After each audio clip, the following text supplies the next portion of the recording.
السلام علیکم ورحمۃ اللہ وبرکاتہ۔ جانتے ہو محبت کیا ہے؟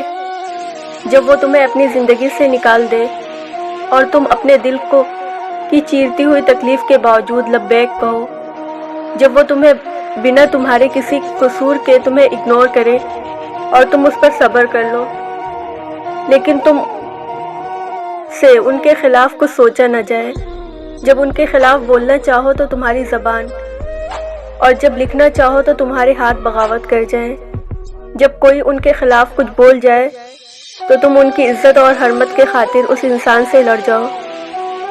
میں نے یہ سب کیا ہے، تب جا کر مجھے دل کے کسی کونے میں اطمینان محسوس ہوا ہے۔ اس نے چھوڑ دیا تو کیا ہوا؟ محبت میں نے بھی کی تھی۔ محبت کے کچھ تقاضے ہوتے ہیں، محبت قربانیاں مانگتی ہیں، کبھی روح کی، کبھی جان کی، کبھی خواہشات کی۔ محبت کی انتہا جانتے ہو کیا ہے؟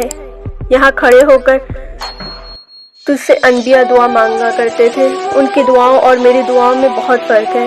میں نبی نہیں، نبی جیسی دعا کرتا، مگر میں تو عام سا بشر ہوں، گنہگار بشر۔ میری خواہشات، میری آرزویں سب عام ہیں۔ یہاں کھڑے ہو کر کوئی کبھی کسی عورت کے لیے نہیں رویا ہوگا۔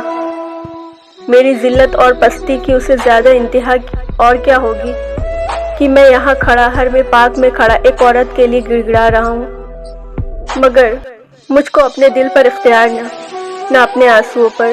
میں یہ نہیں تھا جس نے اس عورت کو اپنے دل میں جگہ دی۔ یہ تو نے کیا کیا؟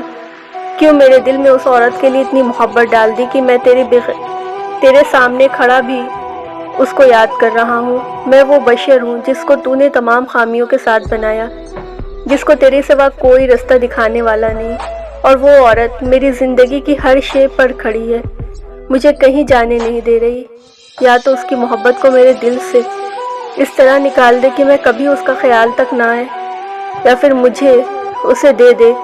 وہ نہیں ملے گی تو میں ساری زندگی اس کے لیے روتا رہوں گا۔ وہ مل جائے گی تو تیرے علاوہ میں کسی کے لیے آنسو نہیں بہا سکوں گا۔